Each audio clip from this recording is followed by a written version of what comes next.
a few moments, Rear Admiral Randy B. Kreitz, the Deputy Assistant Secretary of the Navy for Budget, will present the Navy's PB-20 submission. Following the presentation and time permitting, we'll take some of your questions. Admiral? I feel kind of lonely up here. All right, hi everyone. Thanks for joining me today as I provide an overview of the Department of the Navy's fiscal year 20 President's budget request. I'll spend 20 or 25 minutes on this, and then we'll have time for questions as he already highlighted. Just highlight right up front that for the Navy and the Marine Corps, this request absolutely fields a formidable force in all domains of naval operations. It's a force to deter, but when conflict is required, one that's going to be ready to soundly defeat any threat to the United States. Let's go ahead and go to the first slide, please. So this really provides the output of our budget request. Our budget is strategy-driven, and it's focused on maximizing our naval power. It resources the force required to implement the National Defense Strategy and aligns our people, capability, and processes. Our budget builds on the prior year investments that we've made to deliver increased readiness and lethality, both today as well as in the future, and it's synchronized for the joint fight across the different domains. In terms of capacity, our budget does provide for a larger overall force. We deliver more people, we deliver more platforms, and as well as the enablers that make us whole. We also deliver a better and more innovative force through investments that improve our legacy platforms and provide for a more robust and lethal mix of next generation opportunities. Let's go ahead to the next slide, please. So beginning with our guidance, I'll just highlight across the top there, beginning with the national security, defense, and military strategies in the center with Secretary Spencer's guidance on people, capabilities, and processes. CNO Richardson's recently released Navy strategy, distributed maritime operations, and design for maintaining superiority version 2.0, and Commandant Neller's Marine Corps operating concept. I would just say that the central theme of all this guidance is the return to great power competition. And our fiscal year 20 budget request reflects the implementation of this guidance to ensure that our department can compete, can deter, and can win, and that we're ready to conduct prompt and sustained combat operations to protect America, as well as preserve our strategic influence in key regions around the world. Let's go ahead to the next slide, please. So today's execution of that guidance really is the result of the resources that we had available and the hard choices that we made in prior years to field today's Navy and Marine Corps. But at the same time, the budget that I'm going to show you here adapts to the changes that we're seeing in the security environment, and I just want to highlight some of that. We are seeing an increase in reliance on the maritime system. I think many are aware that maritime traffic has increased nearly fourfold over the last 2 decades. We have more than 90% of all global goods being shipped on the high seas. We have new trade routes that are opening up to the north. And I think new technologies are making undersea resources more available. So I think the key takeaway there is just that our seas are more heavily used, they're more stressed and more contested than ever before. And so the competition is clearly on. We know that both Russia and China are fielding high-end military capabilities and frankly ideologies that are incompatible with the rules-based international order. And so for us to be able to compete in that environment, we need to be bigger, we need to be better, and we need to be more ready. And that's sort of the outline of this brief. I don't have an agenda slide in here, but I'm going to talk to our budget in terms of bigger, better, and more ready. Go ahead to the next slide. So I just want to provide a little operational context as well. So I highlighted some of the challenges and some of the things that are going on around the world today. We have Navy and Marine Corps forward deployed at sea, 19,000 sailors, 10,000 Marines that are either deployed or underway on 91 different ships, 2 carrier strike groups, 2 amphibious ready groups. Additionally, we have 20,000 sailors, 32,000 Marines that are forward deployed ashore, as well as 5,000 sailors and 24,000 Marines in the Indo-Pacific. And just cover a few examples of operations and activities that have been going on here recently. We had the USS Donald Cook operations in the Black Sea.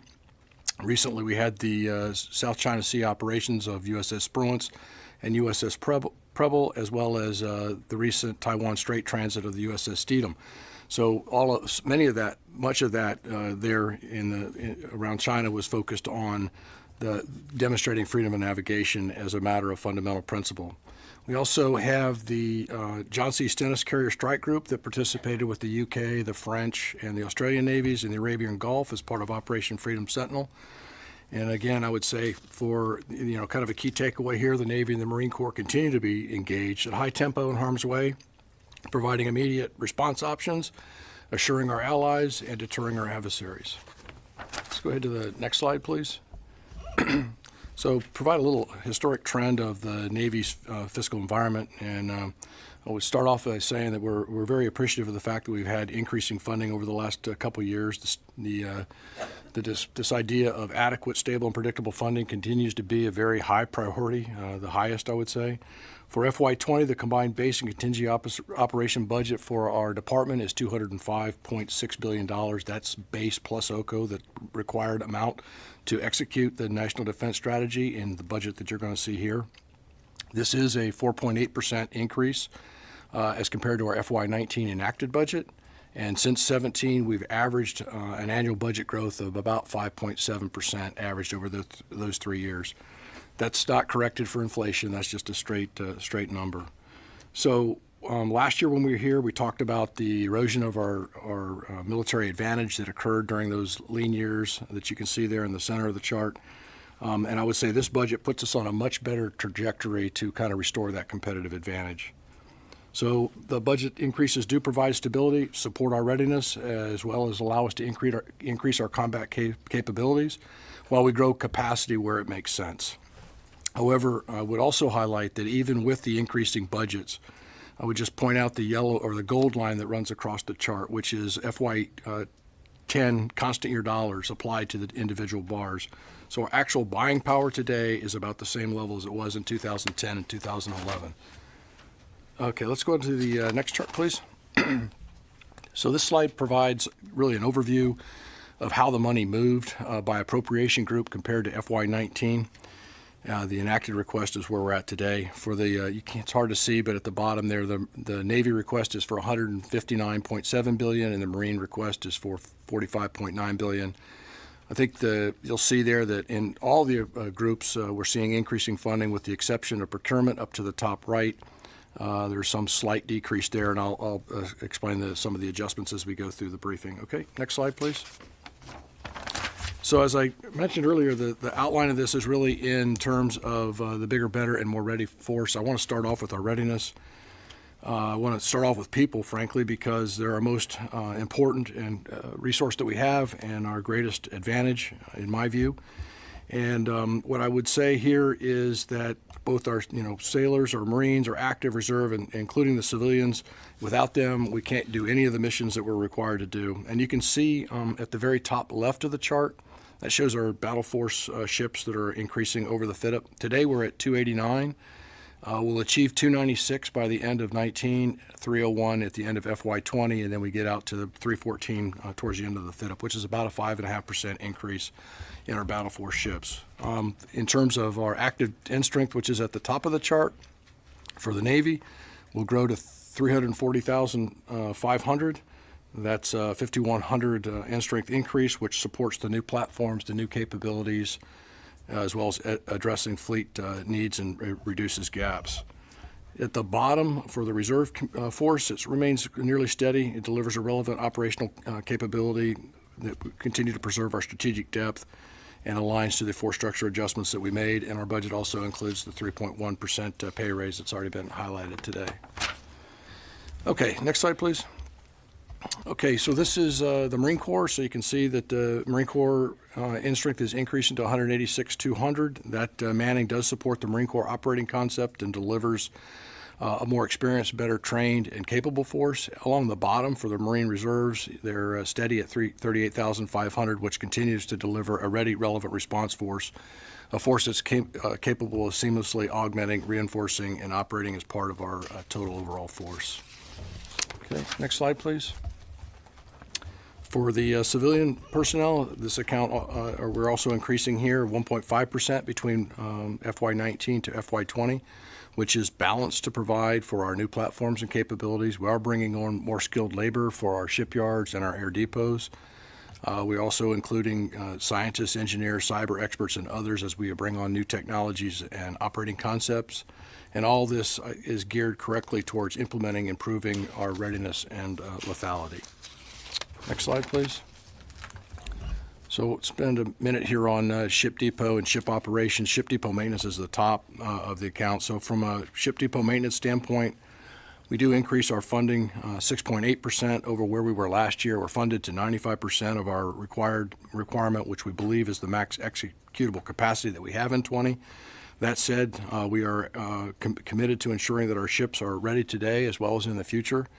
We do know that in some cases we have maintenance backlogs, more work than we can get pushed through. We have some delays and cost growth that we're working very hard through process improvement to get after that. We're investing in skilled labor, equipment, infrastructure, and that sort of thing, all focused on growing our capacity, improving our productivity and workflow. And we're also working contracting strategies with our civilian industrial partners, I should say, to improve predictability in future workload, which will incentivize some private sector growth. We do grow our shipyard workforce up to a little over 36,100 full-time equivalents.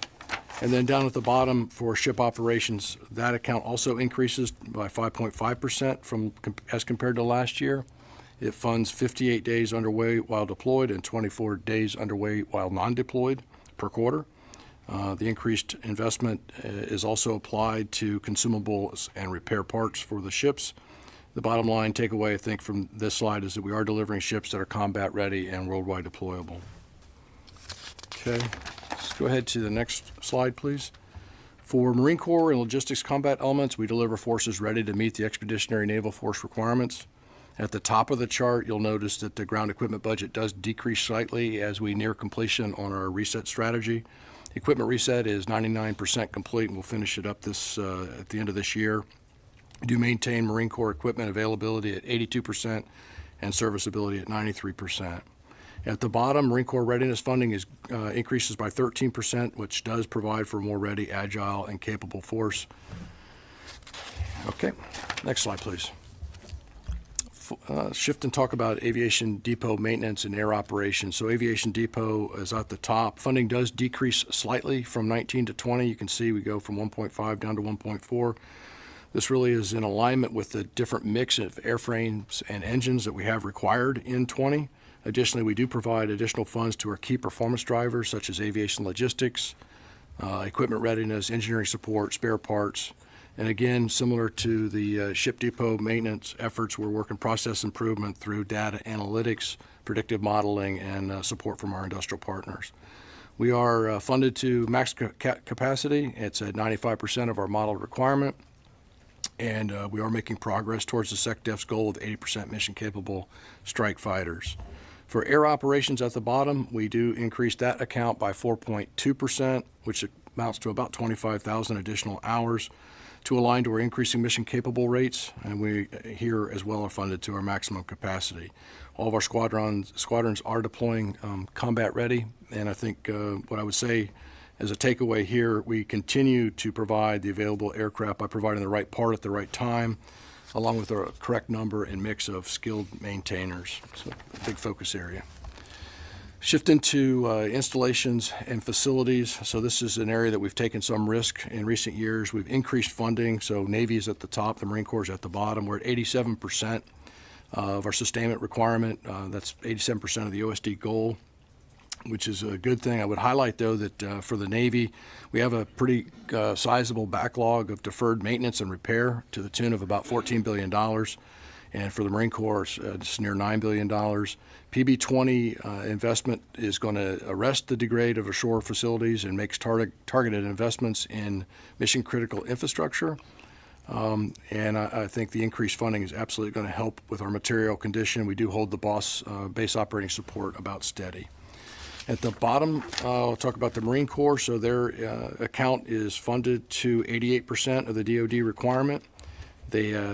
That's in sustainment, and their funding increases 28% over where it was last year. This supports the Commandant's infrastructure strategy and does better contribute to force generation of force readiness. Also included in this is an additional $443 million of restoration and modernization to help with the hurricane damage from Michael and Florence. In addition, we're working FY19 in execution to try to get additional funds to help with the substantial damage that occurred in Camp Lejeune, Cherry Point, New River, and Albany. Next slide, please.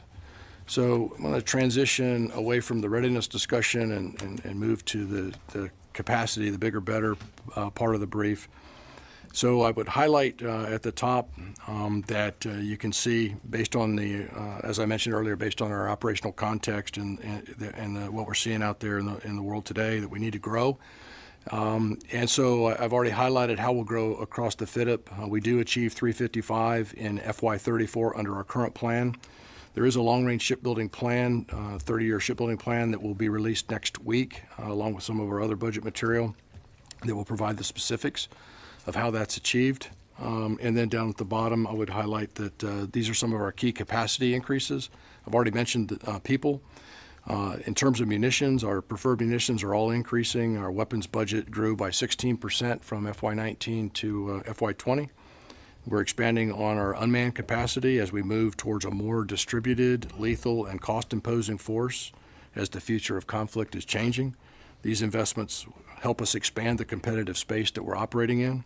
We continue with our strike fighter and other aircraft investments, and then at the bottom, we're also expanding our information warfare efforts. Okay, let's go ahead to the next slide, please. So our budget request provides significant investment towards innovation to deliver better forces both today as well as in the future. Our research and development account increases by $1.8 billion from 19 to 20, which is a 9.5% increase. Our ship, aircraft, and weapons development efforts are sustained. We have Columbia-class. There you can see at the top right, it's on track. We begin investment in the future large surface combatant. With CHAMP, which is the Common Hull Auxiliary Multi-Mission Platform, we begin leveraging hull and equipment commonality. We're increasing funding for F-35 to bring in increased lethality. In the area of weapons development, we are providing for longer range and hypersonic weapons and increasing investments in areas like conventional prompt strike, as well as the standard missile family of missiles. And under the green heading there, you can see that for the Marine Corps investments through areas like the amphibious combat vehicle, high mobility artillery rocket system, or HIMARS, the ground-based air defense, and ground air task-oriented radars. And I would just also point out that the Marine Corps continues development to protected mobility, enhanced maneuver, long-range precision fires, as well as air defense, which is laying the foundation for their contribution to any naval campaign that we might have. And then down at the bottom, again, you can see accelerated acquisition is continued, directed energy, lasers, applied AI, machine learning, additive manufacturing, big data analytics, as well as cyber. Okay, next slide, please. So in the area of information warfare, and this crosses multiple different appropriations and really covers the spectrum of competition, you can see at the top, we're dealing with it every day as folks, people trying to, get into our networks, to all the way through lethal combat. So in the center there, we'll continue to invest in our legacy platforms as we modernize those, as well as our future capabilities. In terms of increases to legacy capabilities that are provided through our other procurement Navy account, those are increased as that budget grows by 8% as compared to 19. Cybersecurity, command control, communications, computers, intelligence, the resiliency of our networks, our weapon systems, and infrastructure are prioritized in this budget. We begin procurement of the Distributed Common Ground System, DCGS Increment 2. We increase quantities for the Surface Electronic Warfare Improvement System, or CWIPS Block 2 and 3. We increase quantity for Consolidated Afloat Networks and Enterprise Services, which is CANES. And along the bottom of that chart, you can see over to the left, we are growing our force of information warfare experts. We are leveraging new technologies to be better and more capable, and we're also working on policy, command, and control to ensure that we can employ it.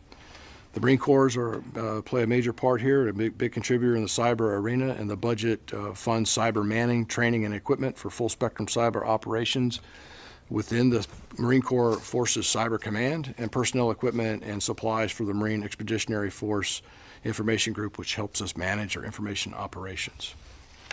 Okay, next slide, please. Okay, shifting to talking about unmanned. And I think it's been highlighted throughout a couple of the other briefs that autonomy is an area that we've invested in this budget. And we'll just highlight there at the top that we begin procurement of the large unmanned surface vessel, which will serve as both a sensor and a shooter. It will be smaller, potentially more cost-imposing and more attritable than conventional ships, in addition to being more affordable. We procure 10 large unmanned surface vessels. That's 2 per year. These are currently funded as they're laid in now through research and development. However, we expect to transition this program to ship construction at some point later in the fit-up as we further develop the capability of the command, control, and the concepts of operations through fleet demonstration. At the center, you can see our undersea investment in areas like XLUUV or ORCA. These are the undersea unmanned. We procure 9 of those development articles in the fit-up, focusing on payload integration, military utility assessment, as well as vehicle employment to accelerate solutions for emerging fleet requirements. And then at the bottom, MQ-25 Stingray, we did enter into a contract in August for the MQ-25, which will accelerate the IOC initial operating capability of this into the fit-up. Let's go to the next slide, which is ship procurement. Okay, the department absolutely appreciates the strong support that we received from Congress on naval shipbuilding. Last year, we requested 10 ships in our budget request, and we're given 3 additional ships by Congress. This year, we are requesting 12 Battle Force ships, and I think it was also highlighted earlier with the largest ship construction budget request in 20 years. Starting up towards the top left there with the Columbia-class program, it continues its 4th year of advanced procurement for the lead ship and remains on schedule to meet its first patrol in 2031. We have a second ballistic missile submarine that will be laid in FY24, and then we'll begin serial production of the Columbia-class beginning in 26. In the second quarter of this year, we did award the contract to build 2 Ford-class carriers. That was a contracting strategy that gained us over $4 billion in efficiencies and savings. $2.4 billion of those savings were inside the fight-up. And then going down, I would point out that as part of work that we did with OSD and in alignment with the National Defense Strategy, we added a 3rd Virginia-class and a 3rd Arleigh Burke destroyer in FY20, which brings that program to 11 Virginias over the fight-up and 13 destroyers inside the fight-up. Down, continuing down, it's not highlighted here, but we do complete, in PB19, we completed the LCS buy. That was for 35 total procured. We currently have 18 LCS awarded and in various states of construction, which provides sufficient workload for our builders as we transition to the future frigate. And you can see the frigate there. Construction will begin in 20. We have 9 of those laid in across the fit-up. In FY20, we're requesting 2 John Lewis-class fleet replenishment oilers, as well as advanced procurement to fund 1 oiler in FY21. There's a total of 7 over the fit-up.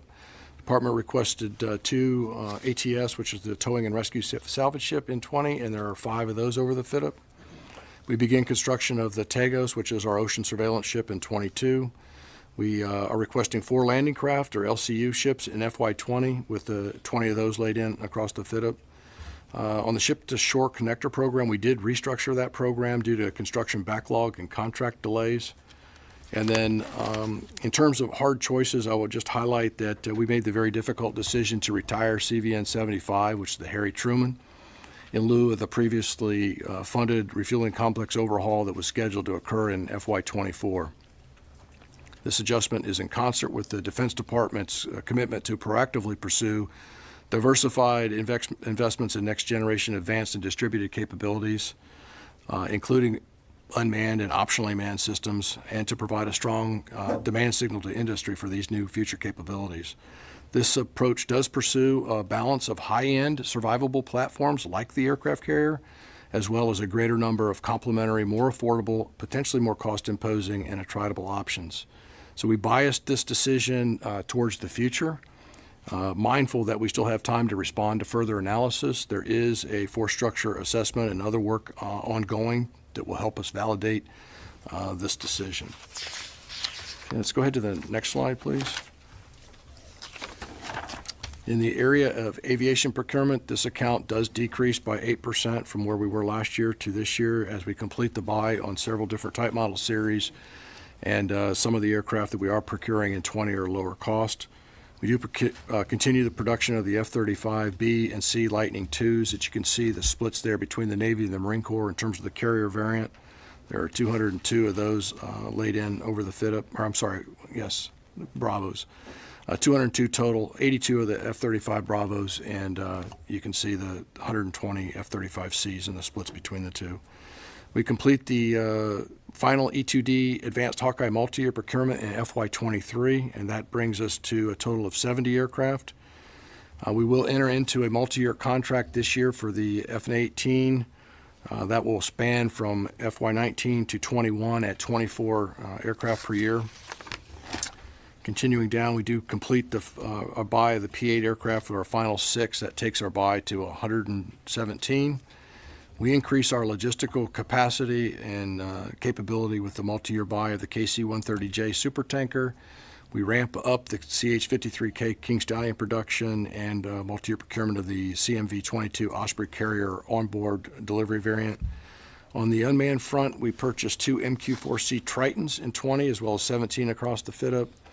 And then you can see the future quantities of the MQ-25 highlighted there. The purchase at the very bottom there, I think you see these 6 MQ-9 Reapers, which fulfill an urgent operational needs for the Marines, and we intend to transition this to a program of record once we complete the program validation process. Okay, I just want to talk briefly about, next slide, please. Audit, yeah, you got it. Okay, a little bit about audit, just to highlight what's going on in this arena. A lot of work going on here. In FY18, the department did complete an enterprise-wide audit where we looked at our processes and our systems and the resources, which did highlight areas where we need to improve our business practices as well as our internal controls. I think leaders at every echelon between both inside the Navy and the Marine Corps are focused on implementing process and system changes to help improve.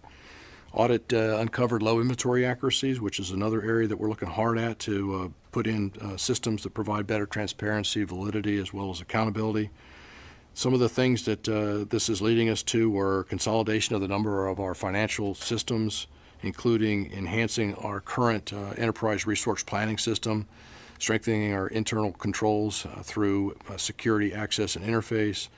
Also looking at the number of feeder systems that we have that feed our financial system and trying to eliminate redundancy. We're trying to drive this into our culture. I think it really comes down to the stewardship of taxpayer dollars, and at the end of the day, the efforts we do here will turn into greater readiness and lethality for us. Next slide, please. For reform, in support of the National Defense Strategy, the Defense Budget Operations Plan prescribed reform across all the different business areas as a means to drive greater efficiency. And this is again focused on getting the most out of every single dollar that we get. And this is another area that we're doing a lot of good work on. For our budget request this year, you will find that between the Navy and the Marine Corps, we identified $1.9 billion worth of reform savings in FY20 and $9.4 billion across the FITUP. And that's in addition to the $25 billion worth of savings across the FITUP that we're currently tracking, that were identified and laid in and continue to be tracked across the current FITUP that were laid in during previous budget cycles. We track our reforms in 5 main categories that you can see up there. For just for example, in acquisition process improvement, we'll capture some of our multi-year savings, some of the efforts in Sailor 2025 under policy reform. So, my point here I think is that audit and reform really do kind of go hand in glove, and we're trying to be more efficient and get the most out of the dollars that we get. Okay, next slide. So I think just to summarize that we are focused and driving towards a bigger, better, more ready naval force. We know that competition is on. There's a lot going on out there. We do need to be bigger and better and more ready. We align this program to the strategy. We deliver on program wholeness to ensure that we can sustain our strategic advantage over our competitors. And with that, I'll look forward to any questions that you might have. Thanks, Admiral. Appreciate that. We've got about 10 minutes for questions. Please identify yourself and your organization. We'll try to get through as many of these as we can. Mike? Yeah, hi, Mike Pavey from Janes. Admiral, can we talk a little bit about the Truman? So, for example, how much money are you going to save with the fit-up? How much money are you going to look to save overall? And as you kind of let the door open for, sounds like this is sort of a going back and forth kind of thing, why do this now before you have an FSA in? I mean, what's the driving kind of thing going on right now? I'll go after the first one. I think I mentioned earlier, part of this was trying to drive, just send a signal that we're serious about this, right? We are focused on some of these future capabilities that we need to get, and we need to get after today. We're not in Kansas anymore, and we have to get moving. So that's part of it. I highlight the studies and the work that's ongoing just because we need to prove to ourselves that we're making a good decision here. In terms of the savings, inside the fit-up, we're captured about $3.4 billion worth of savings. We estimate there's another $2 billion roughly of savings that are procurement related outside the fit-up, and then there'll be about $1 billion a year savings associated with the operations and maintenance. That's the fully burdened cost associated with the carrier and the associated air wing. Megan? Hi, sir. Megan Exton, USN News. I wanted to ask about aircraft procurement. It looks like both for FY 2020 as well as the rest of the fit-up, there's some decreases in F-35 procurement, in Super Hornet procurement, P-8s. And I just wondered if any of that was related to the Truman decision, if any of that was related to, a move to unmanned systems, or kind of why we're seeing some of that reduction. No, I think that some of those are, we're just getting the completed program in some cases. In terms of the F-35, I think some of that was tied to some force structure mixes. I believe it was highlighted earlier that the TAC air mix was looked at very closely this year. Excuse me. So the mix between F-35 Bs and Cs for the Marine Corps drove some of that. And then there was a little bit of affordability in there, right? We're trying to build a balanced program.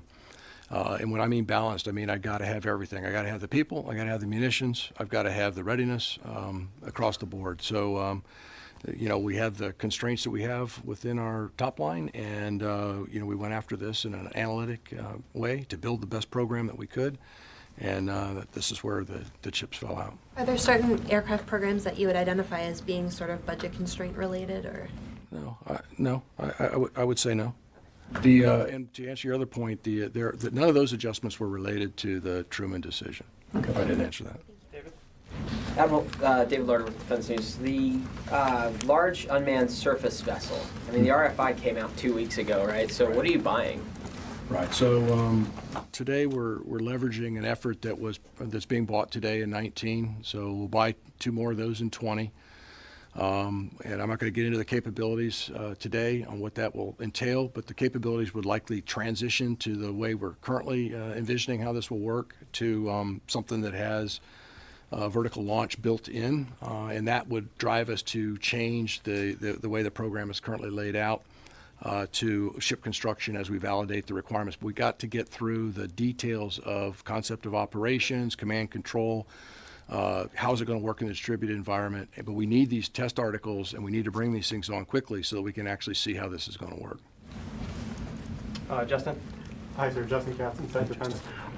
Could you speak to what this budget is doing in terms of the Navy's 20-year shipyard optimization plan? That plan is supposed to cost $21 trillion, and the executive summary explicitly said that the Navy would require top-line relief to execute it. So what money is in this budget to do that? Sure. Let me, so it's about, I should label this stuff. Too many papers. Let me find it here. I've got it. I think it is right here. It's in the readiness section. Here it is. So in FY20, we have $454 million that's laid in. Of that, about $150 million is OPM, which is tied to procurement of modern repair equipment and tooling. There's $204 million that's really in OMAN, which is focused on modernization of dry docks, material handling, and ship service support in both Norfolk and Mayport. Norfolk and Portsmouth Naval Shipyards. And then there's additional funds in MILCON, which provide for improved dry dock flood capability at Norfolk as well as up in the the carrier docking at Puget Sound. So $454 million that's currently laid in, and then we have about $2.7 billion that's programmed over the fit-up that's focused on shipyard and public shipyard improvements. Otto? Admiral Otto Crusher, Sea Power Magazine. You talked about Reaper, buying Reaper for the Marine Corps. The Corps has that program called MUX. Reaper is not shipboard capable. Is that to replace? So we're still working on the MUX program. I don't think I have the numbers, and I can get you a more complete answer, but we're still working on that. Okay, so the Reaper is not a replacement for that Group 5 requirement? I believe so. I'm not gonna. I'll get you. I'll have to take that one. Take a look up on that one. Question on the Truman. Navy budget documents indicate you've spent about $537 million already. You've expended it for a reactor core for it. Is that going to be wasted, or what happens with the money that's been spent Right, on so the the reactor core? reactor core, so you are correct that in 2008 we procured one, and in 2011 we procured the second core that were tied to the Truman. Those will essentially go on the shelf as emergency replacement cores for the Nimitz program, and until the life of all the ships are done. So if they're needed, they would be used. If not, then no. So yeah, I mean, we expended a total of roughly $538 million. That's correct. That's not considered wasted money. Then, if you're going to stay, you're not going to do this. It's going to be on the shelf. They will be working with naval reactors. They will be placed on the shelf in availability in case we need some sort of emergent situation would arise. That's the plan. Quickie on the case, 53K. You're buying 6 this year. The plan was 9. Does that reflect the many problems that program's having? So we do have a way ahead, I think, on the CH-53. We're waiting to get some additional money in R&D this year to make some corrections. Yes. So we believe we have a way ahead on that program. So yes. Thank you. Rick? Mr. Rick Burgess, Sea Power Magazine. Yes, sir. I noticed on the aircraft procurement table, the training helicopter is broken out by Navy and Marine Corps, which I thought was odd because the Navy is technically the owner. Yeah, we probably should put those back together. I don't think there's any reason to have them broken apart. Sam? Hi, Sam Legrone with USNI News. Can you talk a little bit about these large surface combatants? You're buying 10 of them. Are they all test articles? Is there a validated requirement for it? Like, you know. So as already stated, the intent is to bring these things on board so that we can start using them and demonstrating what we can get from them. There will be test articles initially, at least the way they're laid in now, but they will transition as we build the program of record. So, I mean, that's the same answer I just provided. Exist? I mean, what are these things? I mean, are they hulls that float in the water So today? they're 200 to 300 foot, 2,000 ton. I'm not sure what the final hull form will be. That's what we're using today in terms of what the Ghost Fleet buy is. But I don't think we know yet exactly what the hull form will be. That's more work to be done. I mean, just to follow up, I mean, just to make sure that we understand that, where do the requirements for this come from? All of a sudden, you're talking about over the future years defense plan at $2.3 billion in expenditure for this. It comes from the fact that as we look to the way distributed maritime operations are going to work and how we're going to fight a future fight, we are looking at what these investments need to be and what we need to bring on, and this is one of the things that we need to bring on. And to do it, if I need to get started on it so that we can actually develop all the documents and the things that you're highlighting, but those things will absolutely come. Yep. Hi, Steve Trimble with Aviation Week. Can you say what's in the budget for FAXX? I'll have to take a look up on that. I don't recall off the top of my head. Yeah. Both for the 20 and the fit-up, if you could take it for the record. I don't know the answer to that one. Sorry. Yeah. I'm sorry, right here. Thank you. What if the Congress doesn't allow you to retire the Truman? How does that affect your plans? Well, obviously, if we weren't allowed to retire the Truman, we would have to identify other sources to restore it. So, I mean, I don't want to get into a what if game. We'll cross that bridge when we get to it. But I'll leave it at that. We've got time for about one more question. Ben? Ben Warner, USNI News. I have a question about the expeditionary medical facilities. You're going to be cutting 6 of those. How many people are we talking about? And can you So it's give a little about more- 3,100 people in FY20, about 5,300 total over the fit-up. This was in alignment with the National Defense Strategy and alignment of our most stressing operational plan to align that community with what we need to essentially cut the excess. So that's what's going on there. What happens to those people? I mean, So they it'll be managed very carefully through normal attrition, and that's how that will work. All right, thanks. That's all the time we have today. If you have any follow-up questions, you can please get with myself or Lauren right afterwards. Thanks. Admiral, thanks.